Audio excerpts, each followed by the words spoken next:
Hello everybody, welcome back. Of course, a couple of weeks ago I posted a video called Islam Hinders the Intellect, and there I argue that Muslims aren't inherently less intelligent than other people, however they are blinded ideologically. And of course I compare it to Muslims putting on a pair of glasses and they see the world through their Islamic lens and it distorts it. Now, as a Christian, I'm primarily concerned with the way they distort the Bible through the lens of the Quran.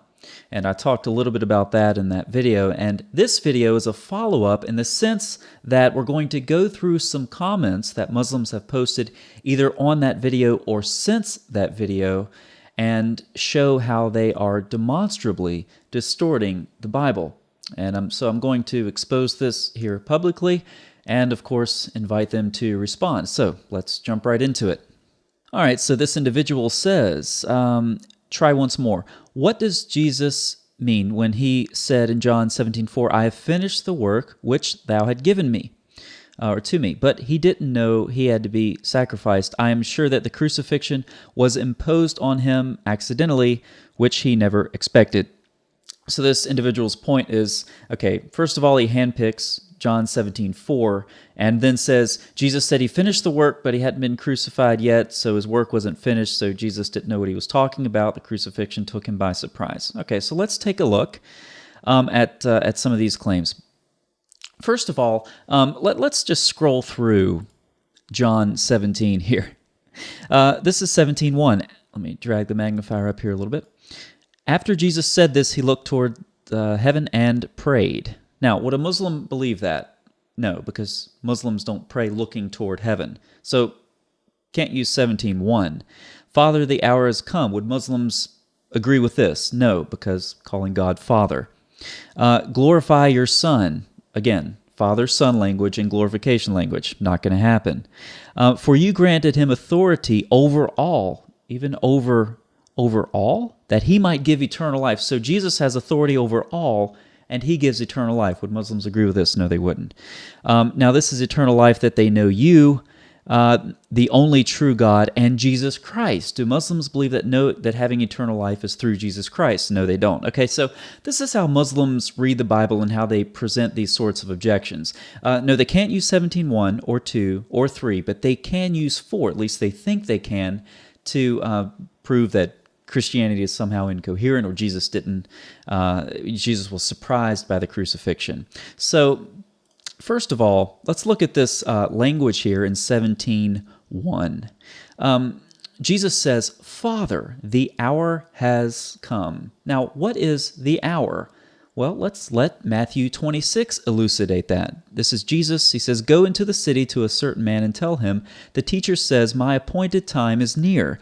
I'm going to celebrate the Passover with my disciples at your house. When evening came, Jesus was reclining at the table with the 12, and while they were eating, he said, Truly I tell you, one of you will betray me. So Jesus refers to an hour or a certain time, or in Matthew 26, an appointed time. And then Jesus predicts his betrayal. So further, Gospel of Mark, Jesus predicts his death, Mark 8:31, Mark 9:31, 10:33. You can read those passages if you like. 17:22, the Son of Man is going to be delivered into the hands of men. Of course, that's Matthew's Gospel. They will kill him, and on the third day he will be raised to life. So he predicts his death there. He predicts his death in Matthew 20. And in Luke as well, but we'll skip to John 3:14. Just as Moses lifted up the snake in the wilderness, so the Son of Man must be lifted up. Okay, this is John's language for the crucifixion and also for the glorification. John casts the crucifixion somewhat, according to some interpreters, along with the ascension, Jesus' glorification. So a little background here. Isaiah 52:13. See, my servant will act wisely.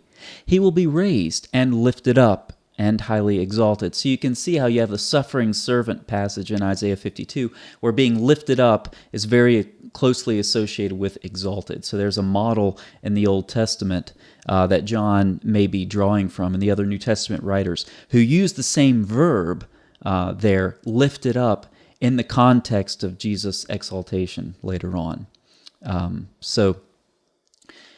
Jesus, in the very same passage that this person cites, 17:1, namely, Jesus talks about the hour has come, okay? He predicts his death and sometimes specifically says by crucifixion, several times in Mark, Matthew, and Luke, and in John, with John's characteristic language of being lifted up.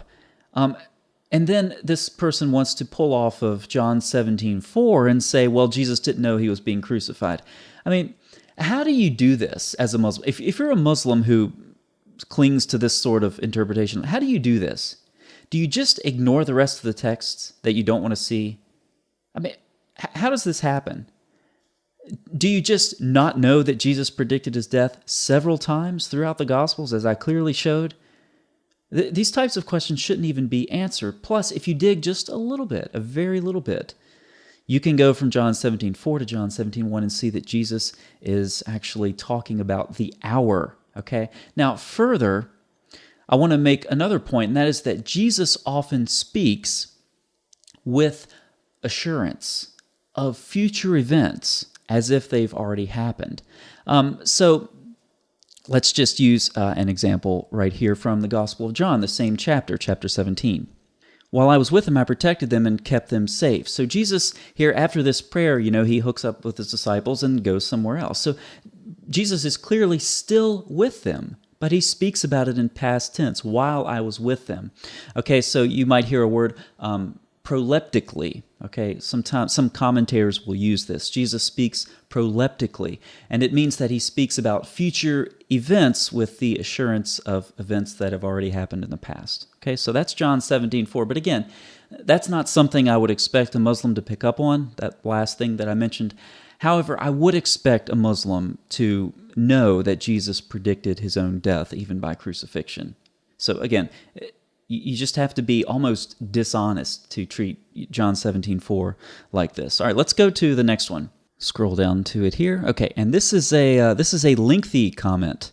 It's a lengthy comment. Whenever you get lengthy comments, whenever I get lengthy comments, I copy-paste them into Google, and you can see where they came from. Or in this case, you can just read it. Let's look at this phrase. There is not a single clear script in the complete Bible that is not mysterious or explicit statement where Jesus Christ, peace be upon him, he says, I am God, worship me. That sounds a lot like Zakir Naik.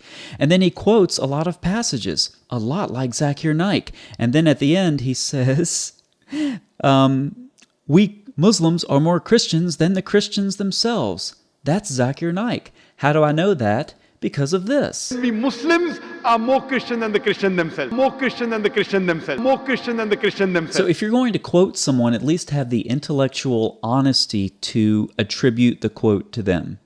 Okay, that's the first thing. And that goes for if you're quoting a person or a website. That happens a lot as well. Why would you pass off someone else's work as your own, especially when it's as bad as this? I mean, you're going to copy-paste, and this happens a lot. Muslims will copy-paste large portions from Islamic websites and will not say that they're quoting from anyone. You just put it back in Google, and you can see exactly word for word where it comes from.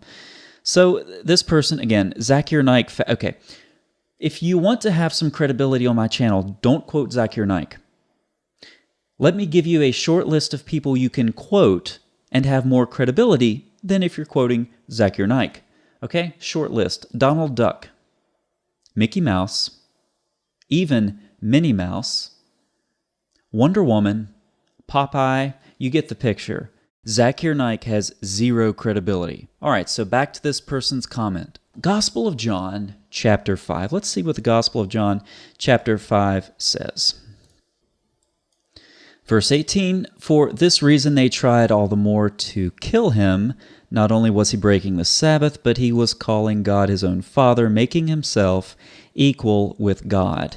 Okay, now this is not the verse they're going to quote from John chapter 5. Instead, they are going to quote from, well, he quoted from John 5:30 and John 5:26, as well as John 5:19. So he literally starts right after the verse I just quoted.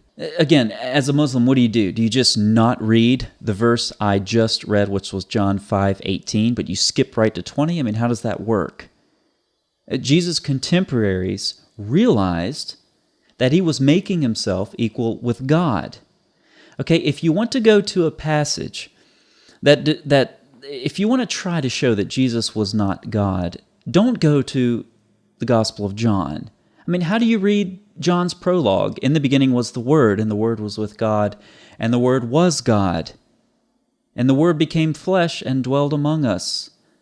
God dwelling with his people. It's right there in the Gospel of John. How are you going to skip all of that and go to chapter 5 and try to prove that Jesus wasn't God? And again, you have to skip verses within chapter 5, right? So what's the deal here with the language that we see that Muslims quote all the time from the Gospels?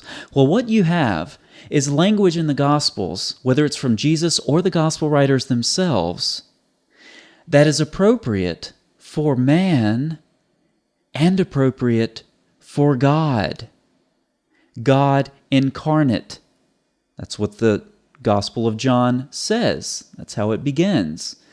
God became flesh and dwelled among us. So when Muslims quote texts that show the humanity of Jesus, Christians are saying, yeah, that's what we believe. Yeah, you find texts that describe fully Jesus' humanity. And you also find texts that describe fully Jesus' deity. And these are the texts that Muslims skip. Okay, so let me see, who is this individual here? Put his name back up. Yes. So, yeah, this individual right here. I would like to see your exegesis of John chapter 1. Okay, you want to quote from the Gospel of John. Let me see your exegesis of John chapter 1. And so I'll be waiting for that. All right, let's move on to the next comment here. All right, so here we have a comment right here from this individual. 1 John 4:2. Beloved, do not believe every spirit, but test the spirits to see whether they're from God, for many false prophets have gone into the world. By this you know the Spirit of God. Every spirit that confesses that Jesus Christ has come in the flesh is from God. Did Muhammad, P, confess that Jesus, P, has come in the flesh? Yes, he did. And what does this make Muhammad, P? According to the Bible, it makes him a true prophet. So in response to this, first of all, I challenge the individual to show me where Muhammad says that Jesus came in the flesh. That's the first thing. Secondly, what does John mean by this statement that Jesus came in the flesh? And I put all of this in the comments to this individual, which he rejected. But let's go through. We'll sort of replay the explanation that I gave him. So there are some similarities between 1 John chapter 4, 1 John in general, and the Gospel of John. Okay, let's look at some examples. 1 John 1:1, that which was from the beginning.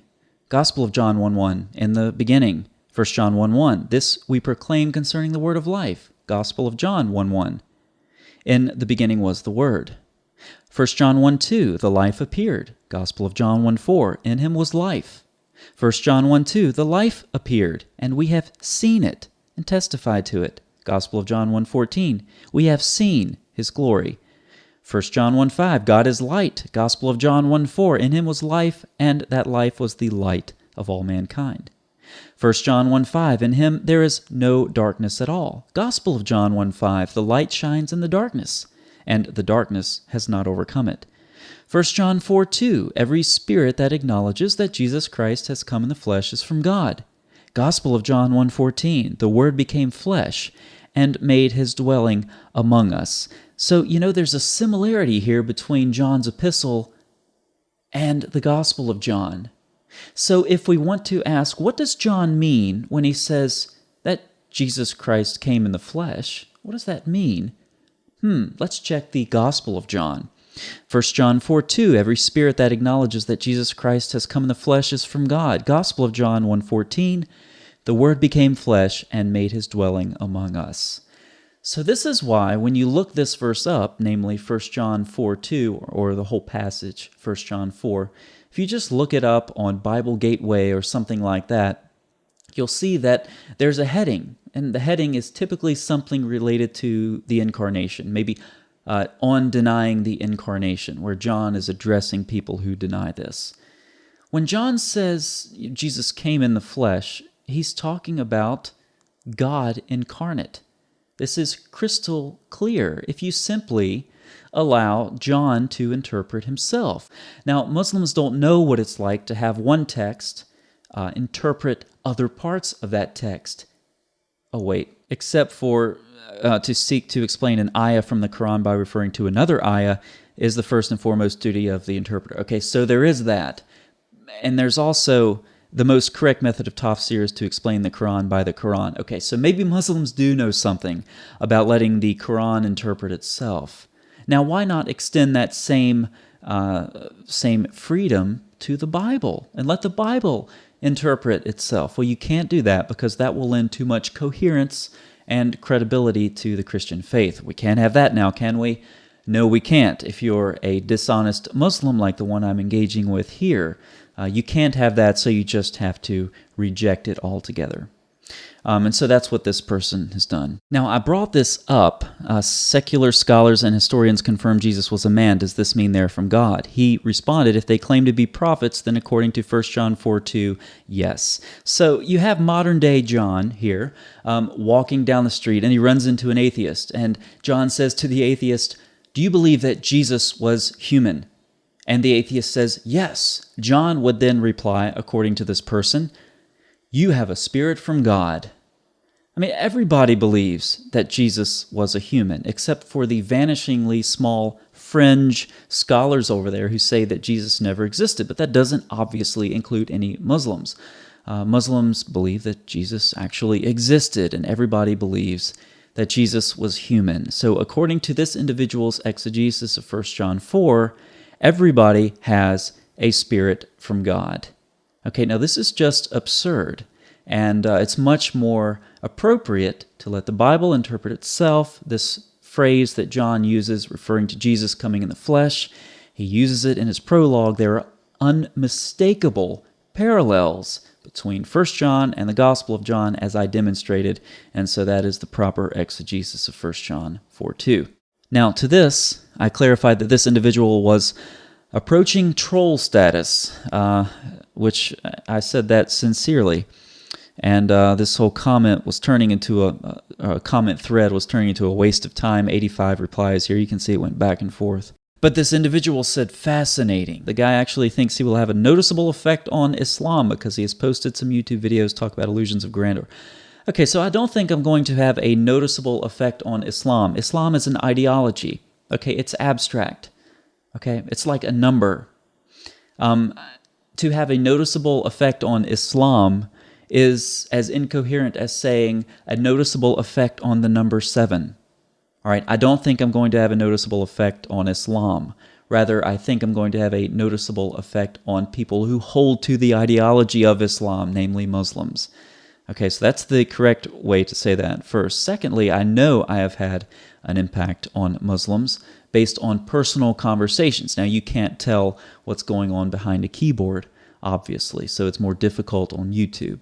But I have had an effect, and I know that to be true. Now, this individual, again, sort of taunting here, which is what I was referring to with the troll status. So I have illusions of grandeur. Well, you know what? I mean, I may affect Muslims through this channel, especially as it grows. Maybe not, but I'll try. And you know what I will never be is a coward who hides behind his keyboard, because I challenge this individual to a conversation, not a debate. A debate takes prep time and so forth, just a conversation. You call in, I'll record it, and I'll post it on my channel, and we can talk about this issue here in real time. Now, I asked 3 to 4 times, and every time I was refused. He said, YouTube comments or nothing. He's afraid to talk, in spite of all of his at least mask of confidence. He's afraid to engage with me in real time. So, I don't have illusions of grandeur here, certainly, but I definitely see some traces of cowardice on his part. Okay, so next comment. All right, this individual right here says, if the prophet speaks in the Lord's name but his prediction does not happen or come true, you will know that the Lord did not give that message.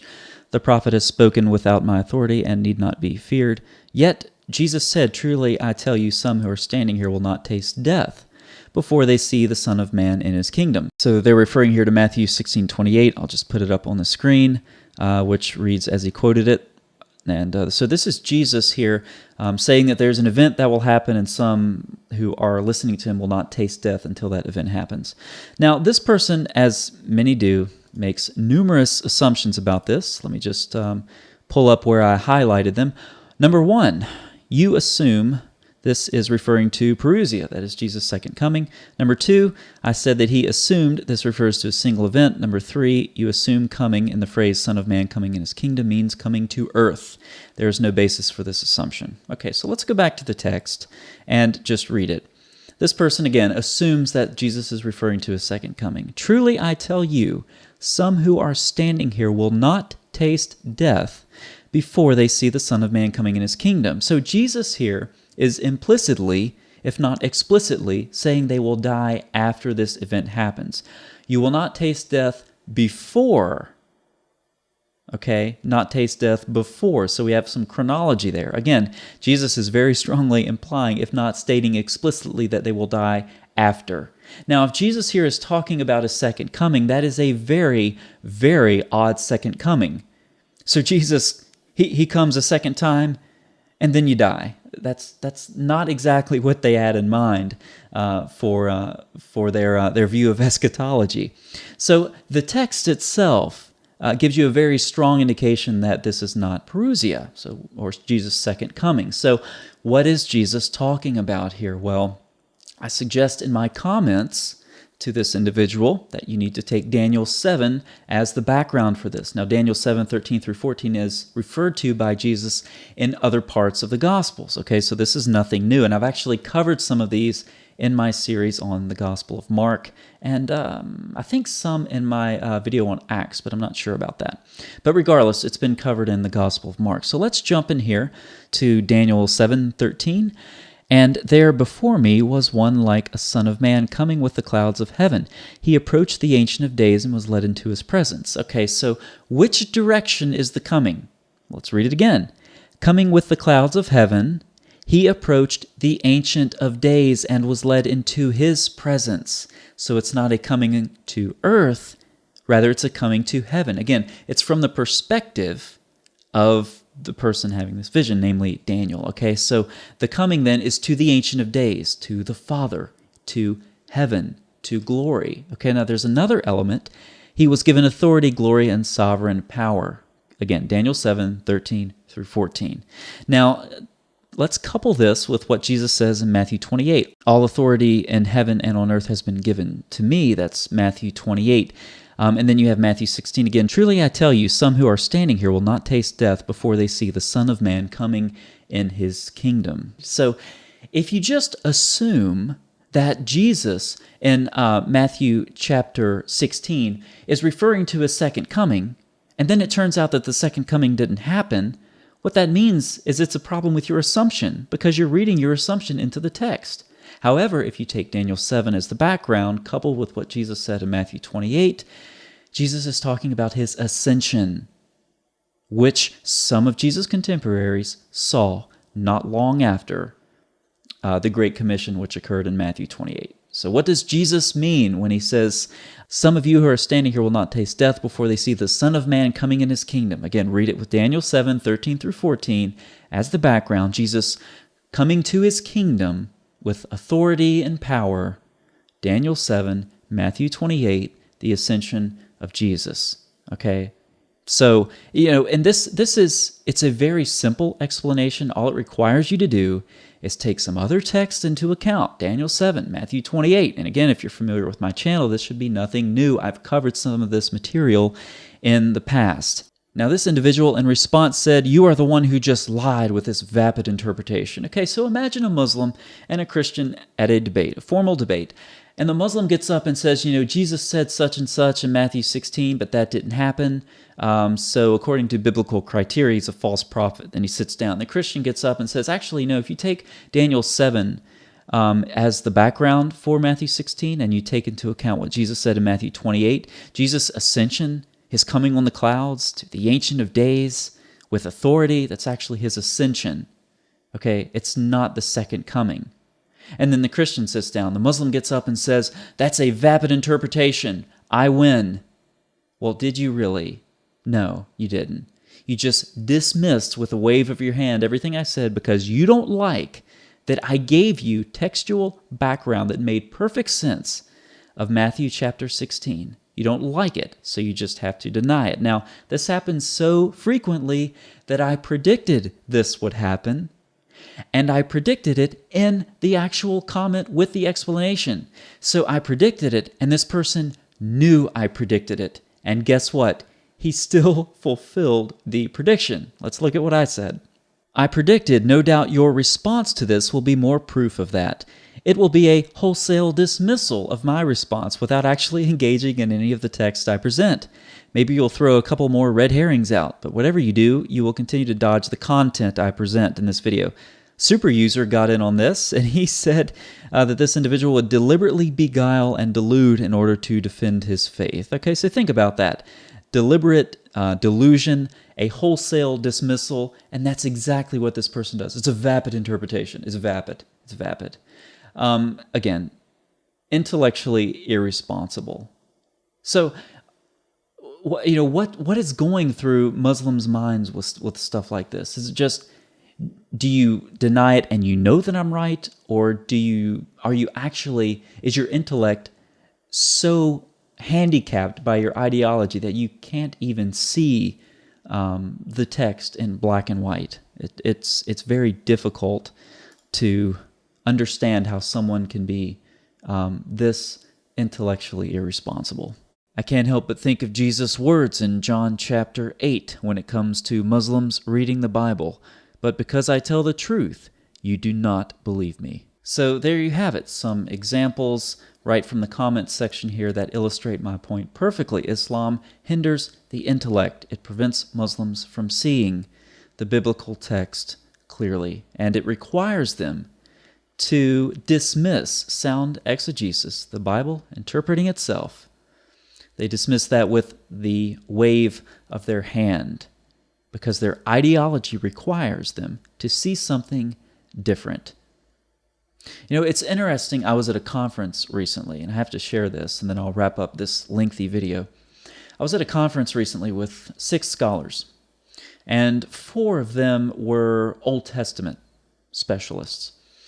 And so I was talking to one before the day of the conference. We talked for a long time. It was a very enjoyable conversation. This is someone who spends his academic life in the Old Testament and in peer-reviewed literature about the Old Testament.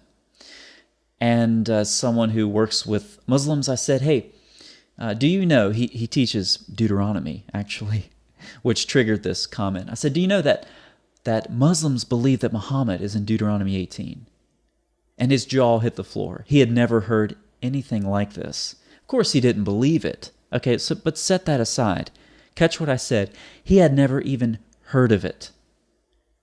He spends his life in peer-reviewed literature on the Old Testament. He teaches Deuteronomy. He goes to academic conferences across the country, and he's never even heard this, which shows you how far separated Muslims are with their twisted interpretation of the Bible. So I'm offering again to Muslims whose comments I address in this video. If you want to call in on Skype, video or audio, if you don't want video, no problem. I understand that.